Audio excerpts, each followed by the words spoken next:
Ok, il fait beau, profitez de ce soleil, mais attention, hydratez-vous, hein, vraiment. Bon, alors, vif du sujet, des nouveautés, puisqu'on est toujours là, prêt à foutre le souk et tout le monde est corda, à commencer par ce groupe qui s'appelle Geese, nouveau groupe qui démontre que non, une fois encore, le rock n'est pas mort. Vous verrez pourquoi je vous dis ça, il y a une raison forcément. Geese nous vient de Brooklyn, New York, et ont commencé comme pour beaucoup, parce qu'ils se sont connus, et notamment deux d'entre eux, au collège.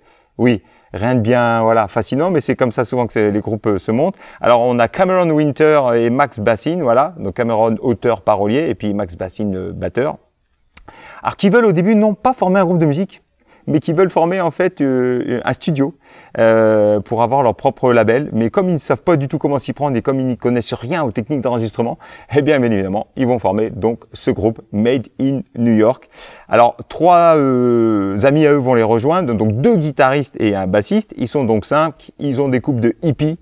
Ils passent leur temps ensemble dans un sous-sol délabré. Alors je vous rappelle d'ailleurs que le rock garage et le terme garage est né comme ça, hein. Jouer dans des sous-sols, dans des garages, d'où le rock garage à l'ancienne, roots.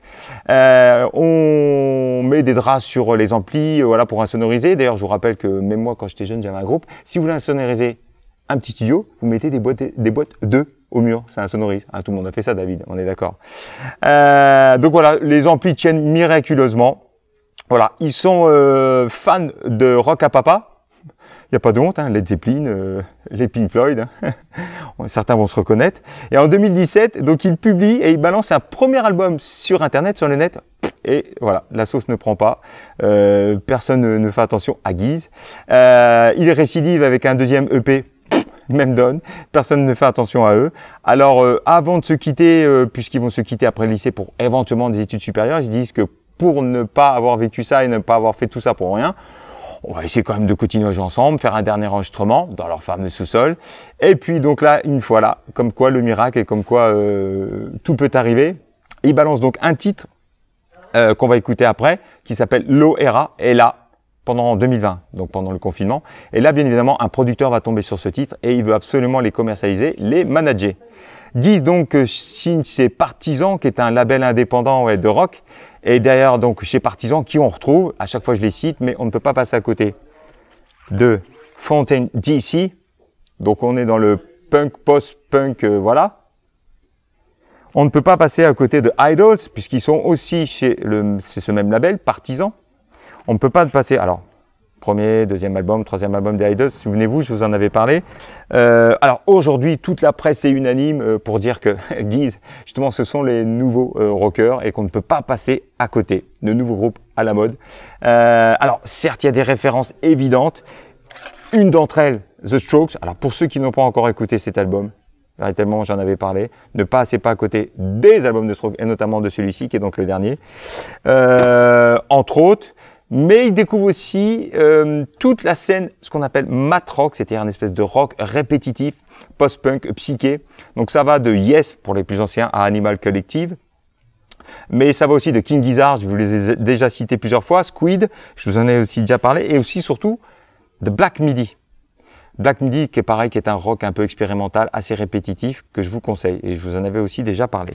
Voilà, entre autres, donc... un album de grande qualité, des compos de qualité. Véritablement, ils alternent les temps forts, vous allez voir, et les temps faibles. On a l'impression que ça part dans tous les sens. Non, véritablement, ils gardent la maîtrise voilà, de leur composition, entre nervosité et donc fragilité. Et donc, pour commencer, on va écouter un premier titre, qui est donc, et tout de suite, on va reconnaître ce son percutant.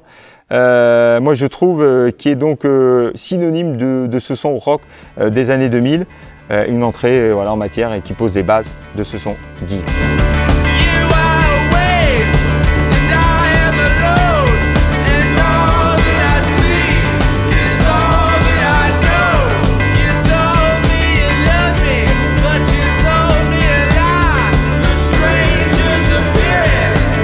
Alors, mais également le fameux Low Era, voilà, sur lequel le manager est tombé. Alors en effet, le riff de guitare aurait vraiment pu être imaginé et composé par les Strokes. Cette son rythmique énergique et par contre une voix particulièrement, je trouve, et volontairement beaucoup plus dans les aigus et assez apaisée, donc avec Low Era.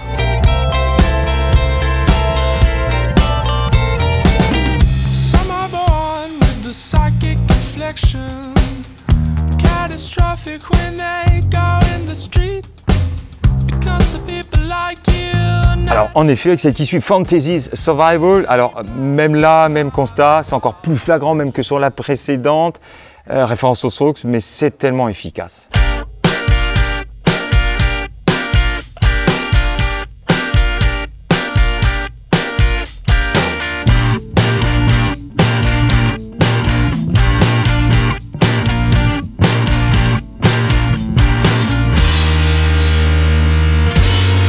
Alors une belle surprise, plus punk que plus radicale, moi je trouve, avec Disco. Disco, vous allez voir, ça n'a rien de disco en effet.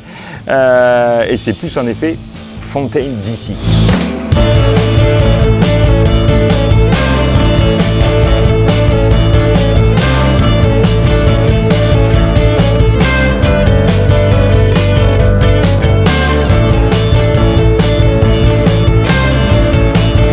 Voilà, alors sur celle qui suit, un chant un tout petit peu, parce que c'est aussi une grande référence à la Ian Curtis, donc le chanteur de Joy Division, avec Exploding House. Alors on passe vraiment d'un rythme entêtant, je trouve, un peu à la Coldplay, à un rythme plus lent, basse batterie, soft rock.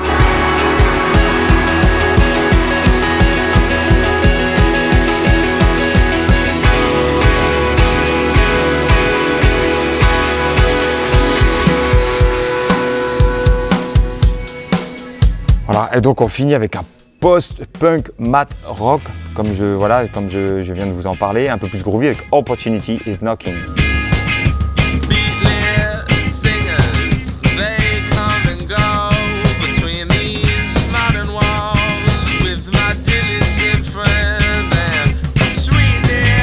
Voilà, Geese, entre les Strokes, Pavement, The Fall, MGMT.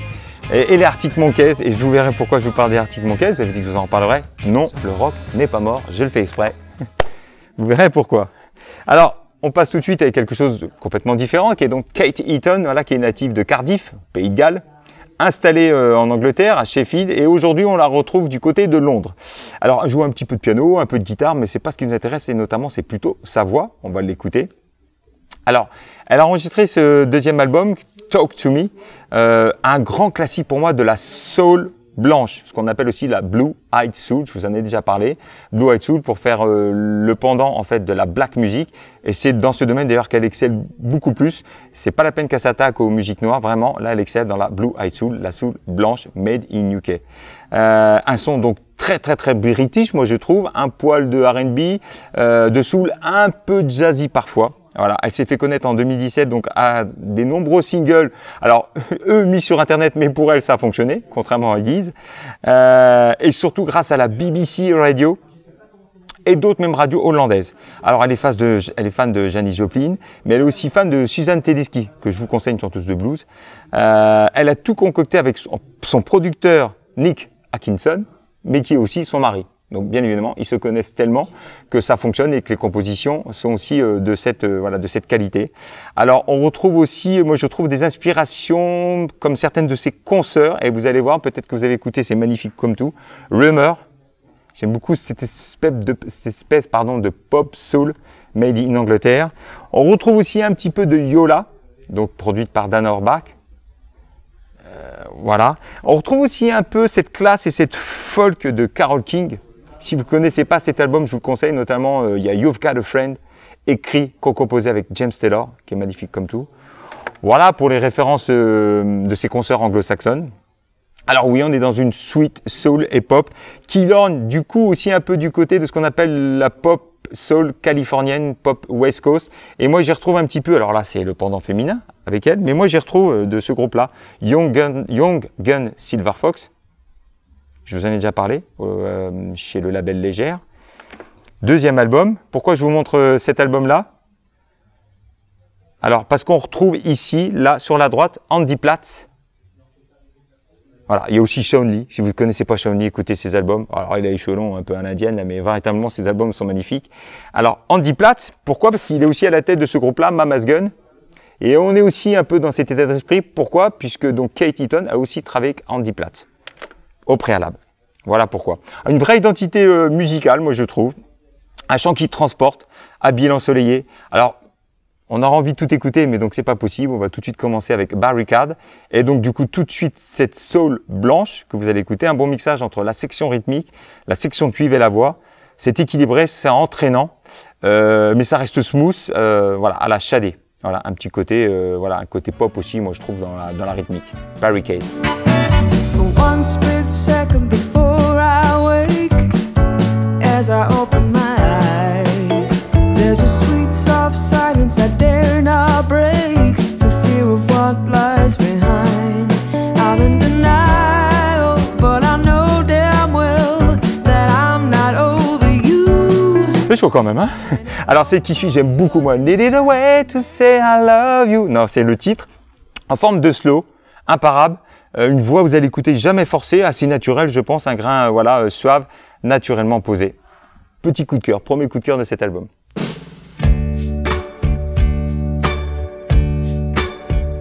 I need a new way to say I love you.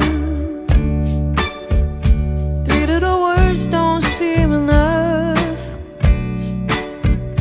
They only give you just enough. Alors, Talk to Me, rythme entrecoupé, j'appelle ça entrecoupé, et donc du coup, un début assez pop jazzy, à la Joe Jackson, piano-guitare, et puis donc toujours cette voix, un côté un petit peu Diana Krall, chaleureuse, voilà, un titre, moi ce que j'appelle down tempo, Talk to Me.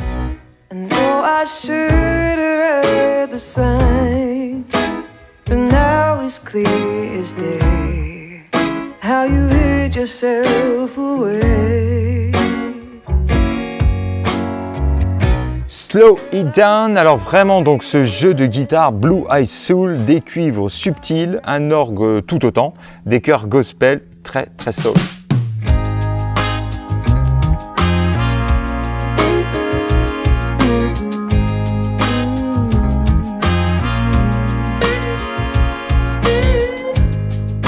Last night I was dreaming. Dreaming About You, mêmes ingrédients, voilà, ça sent bon le soleil, puisqu'on en parle, voilà, une soul attendrissante. Deuxième petit coup de cœur. I've been doing much better, babe. Got a new job and a real good man. Somehow he sees. Alors avec Put Yourself, un peu plus rhythm and blues, Put Yourself in My Arms, voilà, un peu plus rhythm and blues. I don't care if you're the beach names. I've got no interest in your car keys. I admit that I enjoy the view, but I care about what's inside of you. So put yourself. Allez, on finit avec ce titre gospel rock piano à l'appui, Out of the Rays.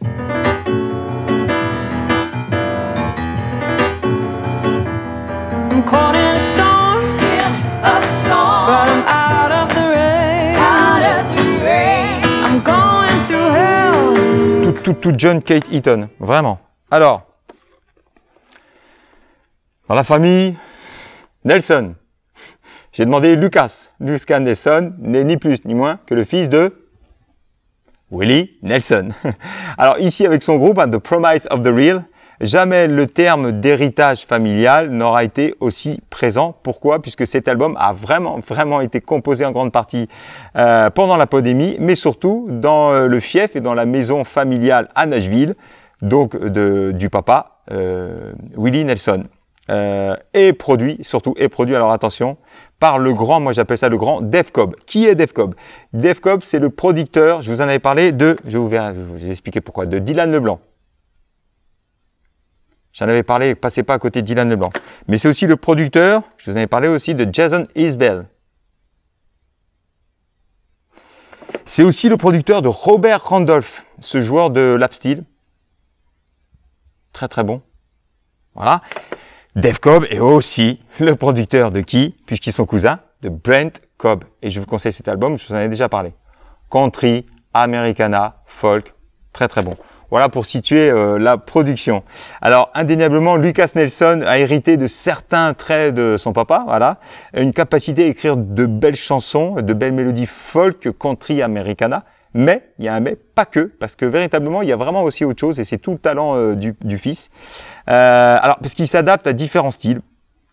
il reconnaît s'être retrouvé pendant ces enregistrements, pendant cette pandémie, a eu le temps de réfléchir, de faire une pause musicalement parlant et de concevoir quelque chose d'équilibré. Il a conçu cet album avec contemplation, la recherche du lien humain, donc retour à la fratrie, mais surtout avec ses amis. A rappelé aussi que Lukas Nelson a accompagné le grand Neil Young pendant de nombreuses tournées. Et il s'est fait aussi un nom, mauvais jeu de mots, puisqu'il en a déjà, Willie Nelson. Non, il s'est fait aussi, surtout, connaître grâce à quoi? Puisque c'est à lui qu'on doit la bande originale du film A Star is Born, quand même. Avec qui?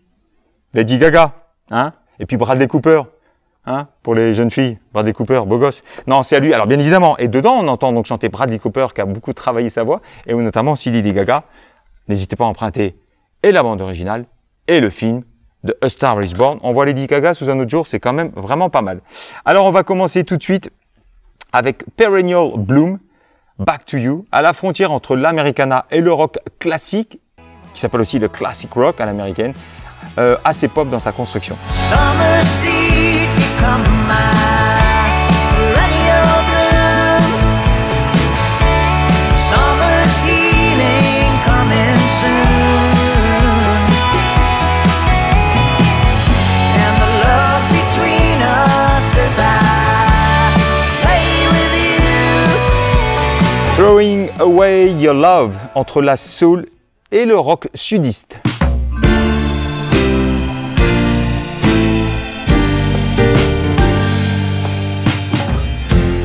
Wasted again and again.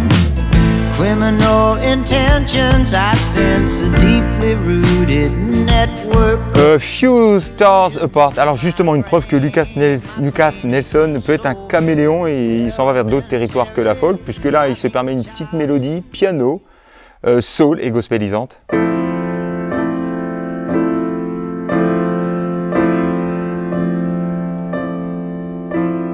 Just a few stars apart. Every night you can see my heart shining like a big white diamond in the sky. No Reason, plus folk, tout simplement. I can't find no good reason why I wouldn't want you in my life. I can't find no good reason why. Just in time I finally got things right. I could leave your... Et on se parle, David et moi.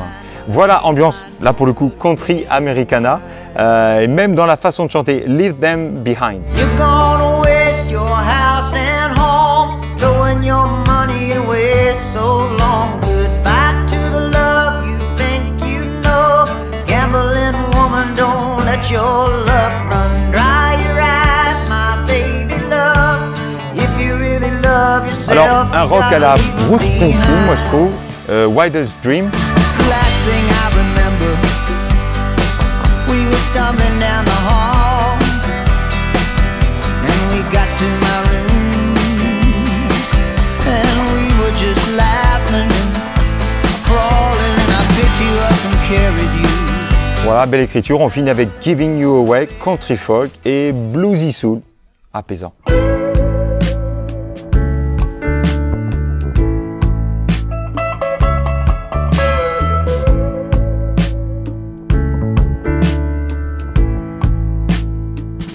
Voilà, Lukas Nelson, ok. Alors on finit avec quelque chose de plus musique urbaine, hip-hop avec BLXST, bien évidemment, c'est pas son vrai nom, vous imaginez bien que c'est un pseudonyme, il s'appelle Matthew Dean Burdett, qui imprime, moi je trouve, une vraie différence dans le milieu du R&B américain. Il va à l'essentiel, élaborant, composant lui-même ses 8 titres, c'est assez court, 8 petites vignettes, oui, parce que c'est ce qu'on appelle plutôt un EP. Alors nous, on a eu de la chance, on a acheté l'Extend Player, donc le Deluxe, donc il y a 13 titres, 14 titres, donc 8 plus voilà, certains en fait des inédits et puis d'autres qu'il avait composés en amont pour ses futurs albums. Voilà, donc c'est un producteur, rappeur, chanteur qui nous vient donc de LA aux États-Unis, Californie. Il est né en 1992, donc encore très très jeune. Mais déjà, moi je trouve un univers, une patte, un son assez unique, même si on retrouve donc tous les codes de ce qu'on appelle, moi j'aime pas trop, mais la musique urbaine en tant que telle, donc ça comprend le hip-hop, la pop, le R&B américain. Moi, je trouve un groove, une attitude assez soul pourtant dans la voix, que l'on retrouve pas forcément justement chez d'autres artistes et autres productions qui ont parfois tendance à tous se ressembler. Alors, il a d'abord beaucoup travaillé pour les autres, et notamment pour qui? Pour Kendrick Lamar. Pourquoi je vous cite Kendrick Lamar? Parce que là, il vient juste de sortir son album. Un excellent album, moi j'aime beaucoup Kendrick Lamar. Et en amont, il avait sorti un single que je vous conseille d'aller écouter, qui s'appelle The Art Part 5. Allez voir le clip et écoutez le single, c'est magnifique comme tout. Il a aussi beaucoup composé pour YG. Donc là, il décide de décoller, de voler de ses propres ailes. Un condensé de R&B hip-hop, donc les deux genres qu'il affectionne voilà, particulièrement et qu'il maîtrise, moi je trouve, avec finesse. Voilà, c'est ce qui ressort de cet album. Moi je trouve c'est mélodieux, c'est mélodique, c'est romantique. Moi je trouve qu'il y a beaucoup d'émotions. Je sais pas, on a l'impression d'être dans le confort. Il part d'espoir, voilà, c'est calme, c'est voluptueux. Il y a quelques notes de piano, de synthé, de guitare, mais assez discrètes puisque la voix de BLX ST est toujours mise en avant. Voilà. Donc dans cet album, il parle surtout de lui, il partage des bouts de lui. Un album où les sentiments sont au centre. Alors on va tout de suite commencer avec No Love Lost. Avec ce rythme syncopé, vous allez voir un chant, un flow hors du commun, non linéaire, entre trap et un flow rap et R&B et un soupçon de soul, voilà. Voilà tout ce qui fait quelque chose d'original. No Love Lost. If I go and duck up, hope you know ain't no love lost. Might get low if I don't take that risk. I ain't no boss. I've been away for some time, but I know it's still all mine. Girl, I still ain't touched my prime. Can't just sit back and recline. All that time's been. Voilà sur Overrated, donc un début avec une guitare comme enregistré dans une pièce très lointaine, donc évidemment c'est volontaire. Puis un peu plus vif, un rythme R&B et clappement de main, mais pas un vrai clappement de main, un clappement de main, je pense, enregistré sur un pad, assez synthétique. Hey, you ain't even gotta say it. It's understood, don't need to be complicated. Hey, you know we good, no reason to be explaining. Just give me loyalty, cause love is overrated. Yeah. I know you love when we shaded. They hate it when we isolated. Hey, you know we good, no reason to be explaining. Just want your loyalty, the love is overrated. Are you down? Alors sur Wrong or Right, encore une guitare, cette fois électrique, mais jouée en son clair, en accord soul, et ce chant si libre. Alors il y a toujours, vous verrez souvent chez les rappeurs américains, il y a ce qu'on appelle des gimmicks où ils ont des espèces de tics. Alors là, lui c'est le oui, oui, ça revient souvent ce oui, voilà, qui ponctue son phrasé, honnêtement. You be thugging through the lonely nights. Yeah. Always knew you were the soldier type. Yeah. Cause what we built ain't overnight. Yeah. You ain't never folding right. Even if I'm wrong or right. And you know. Alors, commence cette fois-ci avec un son un poil plus électro, synthé, plus proche d'un Justin Bieber. Le titre s'appelle Gang Slide et non pas Gang Style ou Gangstar. It was a midnight game slide. I had to pull up, get right. A sticky move on the west side. Cause you know you give me the best high. Ay, it was a midnight game slide. I had to pull up, get right. A sticky move on the west side. Cause you know you give me the best high. Ay. Alors, on va écouter Just Saying. Alors moi j'aime beaucoup cette mélodie solaire, voilà, encore syncopé, sautillant, rebondissant, dans le flow, mais avec un poil plus de vibe différent. Hey, dick it then, say it down but you won't let me in. Give me you, all of you, don't pretend. Can't be looking back like what we could have been. If it's time we gon' waste, let it in. Just a smile on your face, not the same. Et on va finir avec Searching, dernier titre, grosse basse, groovy, plus hip-hop et néo-soul, voilà, ou l'espoir de retrouver l'âme sœur pour les textes.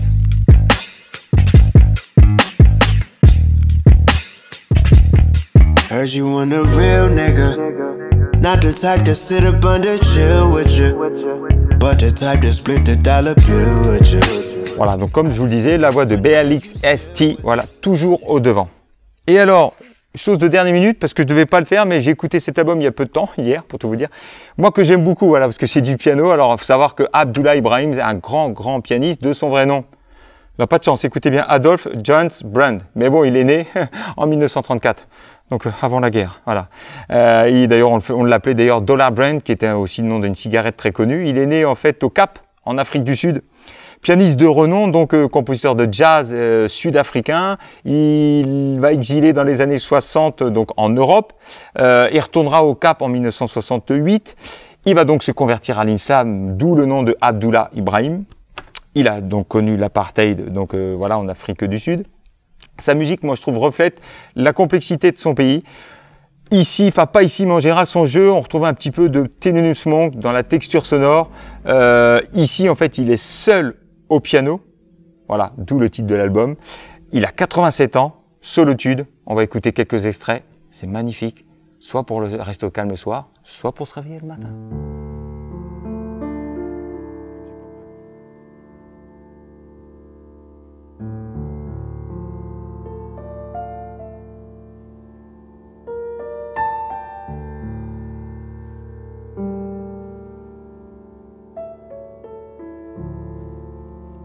Écoute, un deuxième extrait, on se fait plaisir.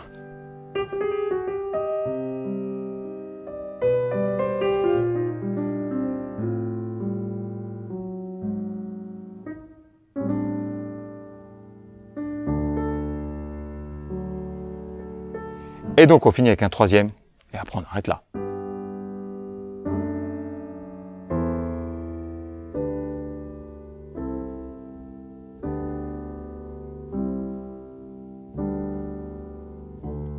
Voilà, on n'abuse pas des bonnes choses, hein. Et puis téléphonez-nous ou faites le click and collect pour l'emprunter. Et alors, je voulais vous parler, puisque pourquoi depuis le début, je vous dis non, le rock n'est pas mort. Alors peut-être avant, je voulais vous parler du premier album des Arctic Monkeys, Whatever People Say I Am, That's What I'm Not. Repéré très vite en fait ce jeune groupe par la presse anglo-saxonne, ils sont 4. Dans ce groupe, on retrouve surtout Alex Turner, donc voix, guitare. Pourquoi je vous parle d'Alex Turner? Parce qu'en fait, on le retrouve aussi avec son ami Miles Kane au sein de ce groupe-là, de Last Shadow Puppets. Voilà. Tout jeune groupe, les Arctic Monkeys, fondé en 2002 dans la banlieue de Sheffield. Premier concert en 2003. Et en fait, ils vont enregistrer 17 démos seulement de ce concert, captés comme ça un peu à la va-vite, qu'ils vont offrir aux fans. Alors c'est marrant parce que donc les fans vont s'accaparer ce groupe, ils vont connaître toutes les paroles par cœur et c'est comme ça qu'ils vont devenir connus. Et d'ailleurs ce sont les fans qui vont d'abord fonder un site internet à l'époque, excusez-moi, les débuts des années 2000 c'était encore MySpace et c'est comme ça que va exploser aussi ce groupe-là. Alors c'est marrant parce qu'ils connaissent par cœur donc les chansons jamais publiées. Il faut savoir que les Arctic Monkeys sont dès le départ très rock puisqu'ils refusent d'être labellisés sur des grandes maisons d'édition. Ils refuseront même l'accès aux concerts de MTV pour être captés et être projetés à la télévision. Ils sortent donc ce premier album. Non, ce premier album est enregistré en 2005, mais il sortira qu'en 2006. Et donc les ventes vont exploser. Plus de 300 000 albums vendus en même pas une semaine. C'est le début le plus vendeur de l'industrie du disque. Voilà, et c'est à partir de ce moment-là qu'on se rend compte, et c'est pour ça que cette histoire est importante de ce disque-là, qu'on se rend compte que Internet et donc MySpace à l'époque avaient une influence énorme sur les jeunes groupes. Arctic Monkeys, c'est un groupe anglo-saxon qui parle aux anglo-saxons anglais, c'est du pop, punk, garage, UK, rural. Il raconte l'histoire et le peuple de l'Angleterre, voilà, et 5e meilleur album de toute l'industrie du disque anglo-saxonne. On écoute forcément quelques extraits de cet album-là.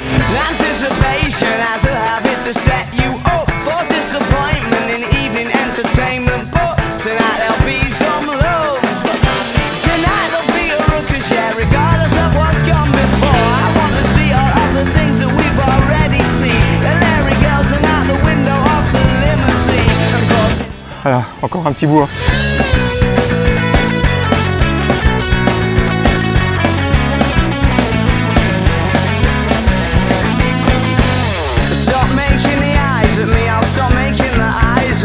Et un troisième extrait, parce que tout est bon dans cet album. Comme dans le cochon.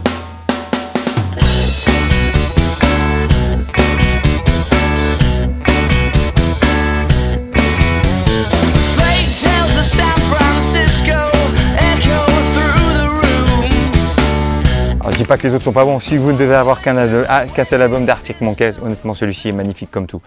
Alors oui, je disais donc, je voulais vous parler de ce livre. Et pourquoi je vous dis donc non, le rock n'est pas mort. Il faut savoir, j'ai beaucoup aimé ce livre de Philippe Manœuvre.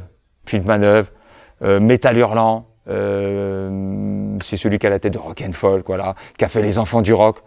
On ne présente pas Philippe Manœuvre, grand nom du rock en France, et surtout il a connu beaucoup de choses. Figurez-vous qu'il y a eu un jour, en fait, il faisait des dédicaces. Il a écrit beaucoup de livres, dont un qui s'appelait Rock, simplement. Puis un monsieur lui dit, bah, vous pouvez me le dédicacer. Il m'a dit, franchement, j'ai adoré votre livre, mais bizarre, soft, assez bizarre venant de votre part. Et c'est comme ça qu'est né ce livre-là, parce qu'il s'est dit qu'aujourd'hui, c'est vrai qu'on ne pouvait pas forcément dire tout ce qu'on pensait. Là, je vous promets que Philippe Manœuvre n'y va pas par quatre chemins, c'est lui qui le dit. Il ose dire toutes les drogues qu'il a prises pendant un bon nombre d'années, mais par contre, il a tout arrêté depuis plus de 20 ans. Et ça, il le dit dès le départ. Et surtout, c'est un livre dans lequel on va découvrir mais alors, tout l'univers de rock confondu. Donc, des années 60, début des années 60 jusqu'aux années 2000. Et c'est presque comme une Bible, parce qu'on y apprend plein de choses. Et pourquoi je vous dis non, le rock n'est pas mort? Parce que il y a un moment donné, donc il a aussi beaucoup connu David Bowie. Et je vous lis ce que David Bowie disait à l'époque.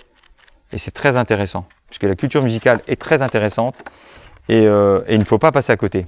Bowie disait « Parlons un peu du monstrueux problème du chômage mondial. La pauvreté est énorme et tout le monde se fout des problèmes des indigènes. Ici intervient le rock and roll. Le rock qui va donner des coups d'épingle dans le barrage du silence pour mettre les problèmes du quotidien à la mode. Le rock n'a jamais rien changé, mais il a contribué à tous les changements. Dès les années 60, les rockers ont aidé à changer la conscience des gens. C'est grâce au rock que le statut des Noirs en Amérique a commencé à évoluer. Pendant la guerre du Vietnam, le rock a radicalement retourné l'opinion publique. Soudain, la guerre n'était plus cool du tout. Dans les années 70, les punks ont mis le nez de l'Europe dans sa dépression économique. Et puis, Live Aid. Bon, il ne s'agit pas de dire que grâce à un disque et 2 concerts, tout le monde va changer. Tout le monde, va manger à sa faim en Afrique. Voilà. Mais le rock demande, qu'est-ce qui se passe là-bas? On peut faire quoi? La force est dans le rock. Et même si le rock n'est plus le fer de lance des mouvements de jeunesse, il contribuera à faire évoluer les mentalités. Voilà pourquoi le rock est une forme artistique vivante et pourquoi le rock reste plus important que la peinture, la sculpture, le théâtre ou le cinéma. C'est pas moi qui le dis, c'est Bowie. Je me fous de tout ça tant que le rock vit. Non, tout ça pour vous dire que oui, le rock n'est pas mort et oui, la musique n'est pas morte. Méditez là-dessus. Et puis, dans son livre, quelqu'un qui finit, et je vous le promets, finit son livre en parlant de Prince et de Lennon, ça peut être qu'un bon livre. Et alors, je voulais aussi vous faire une petite anecdote, puisqu'il y a peu de temps, j'ai lu une BD sur le grand groupe Led Zeppelin. Soyez curieux sur le grand groupe de Led Zeppelin, et notamment son producteur, qui raconte l'histoire de Led Zeppelin. Et alors, on se rend compte qu'en 66, quand Paul Naref, vous allez dire, mais de quoi il parle, écrit La poupée qui fait non, qui fait non, non, non. Figurez-vous que qui enregistre derrière?